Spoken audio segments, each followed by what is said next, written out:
Hi everyone, today we're going to read a story together. The story I'm going to read for you is one of my favorites by one of my favorite authors. His name is Tommy De Paola, and he was a great author, and he also illustrated the book. So that means he both wrote the story and he drew all the pictures. So this story is called Strega Nona.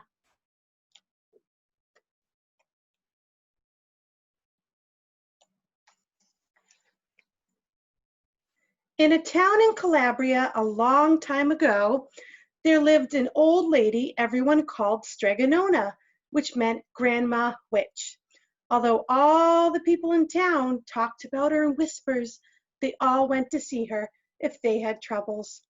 Even the priests and the sisters of the convent went because Strega Nona did have a magic touch.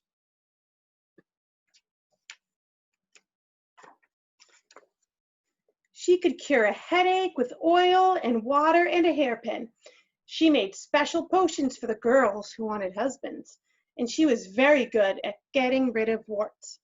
But Strega Nona was getting old, and she needed someone to help her keep her little house and garden, so she put up a sign in the town square.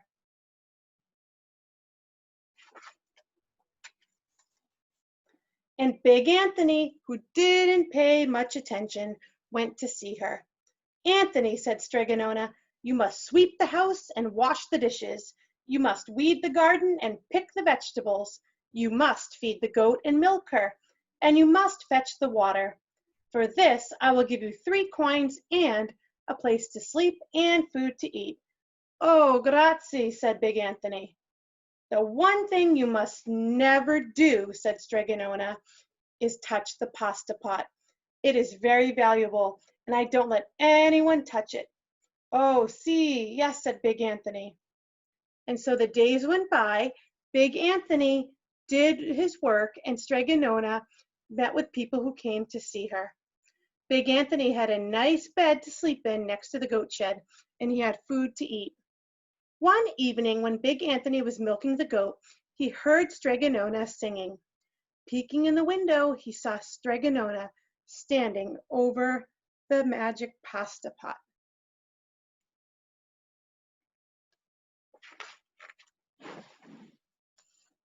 She sang, "Bubble, bubble, pasta pot, boil me some pasta nice and hot. I'm hungry and it's time to sup. Boil enough pasta to fill me up." And the pasta pot bubbled and boiled and was suddenly filled with steaming hot pasta. Then Strega Nona sang, "Enough, enough, my pasta pot. I have my pasta nice and hot. So simmer down my pot of clay until I'm hungry another day." "How wonderful," said Big Anthony. "That's a magic pot for sure." And Strega Nona called Big Anthony in for supper. But too bad for Big Anthony, because he didn't see Strega Nona blow 3 kisses to the magic pasta pot.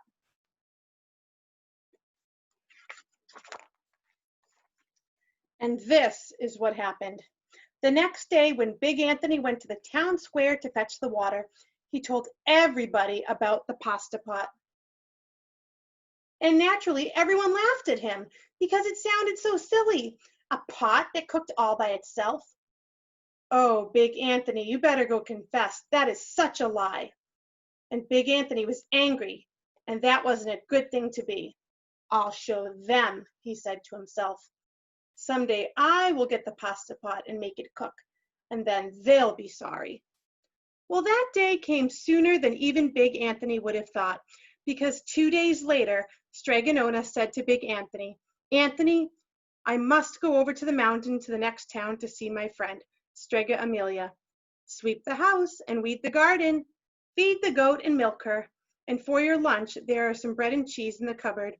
And remember, whatever you do, don't touch the pasta pot." "Oh, yes, yes," said Strega Nona, said Big Anthony. But inside, he was thinking, "My chance has come." As soon as Strega Nona was out of sight, Big Anthony went inside. He pulled the pasta pot off the shelf and put it on the floor. "Now let's see if I can remember the words," said Big Anthony. And Big Anthony sang, Bubble, bubble, pasta pot, boil me some pasta nice and hot. I'm hungry and it's time to sup. Boil enough pasta to fill me up. And sure enough, the pot bubbled and boiled and began to fill up with pasta. Aha, said Big Anthony. And he ran to the town square, jumped on the fountain, and shouted, Everybody, get forks and plates and platters and bowls. Pasta for all at Strega Nona's house. Big Anthony has made the magic pasta pot work. Of course, everyone laughed, but they ran home to get forks and plates and platters and bowls. And sure enough, when they got to Strega Nona's, the pasta pot was so full, it was beginning to overflow.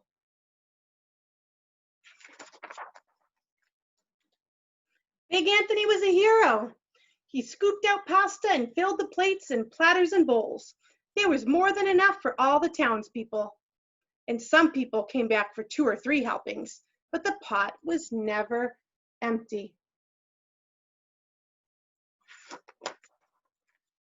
When all had their fill, Big Anthony sang, Enough, enough, my pasta pot. I have my pasta nice and hot. So simmer down, my pot of clay, until I'm hungry another day. But alas, he did not blow the 3 kisses.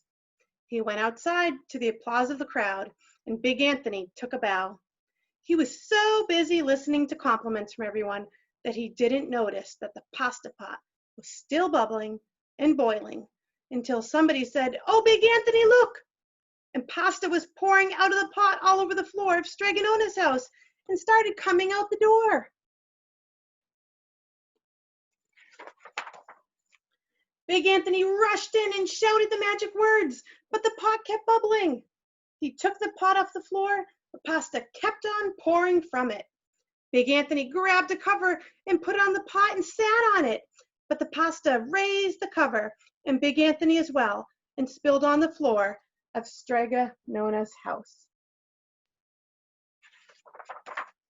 Stop, yelled Big Anthony. But the pasta did not stop, and if someone hadn't grabbed poor Big Anthony, the pasta would have covered him too. The pasta had all but filled the little house. Out of the windows and through the doors came the pasta, and the pot kept right on bubbling. The townspeople began to worry. Do something, Big Anthony, they shouted. Big Anthony sang the magic song again, but without the 3 kisses, it did no good. By the time the pasta was on its way down the road, and all the people were running to keep ahead of it.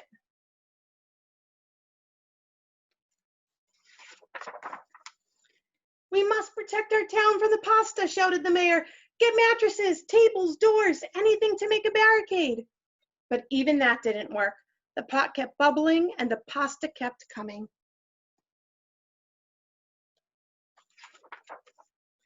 We're lost, said the people. The pasta will cover our town, they cried. And it certainly would have had Strega Nona not come down the road home for a visit. She didn't have to look twice to know what had happened. She sang the magic song and blew the 3 kisses, and with a sputter, the pot stopped boiling and the pasta came to a halt.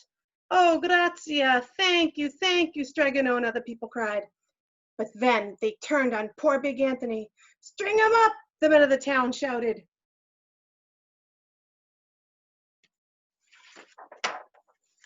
Now wait, said Strega Nona.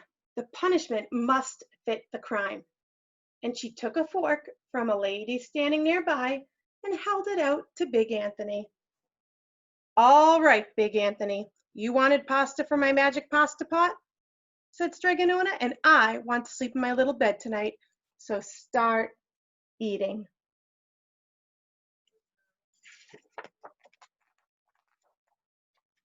And he did. Poor Big Anthony.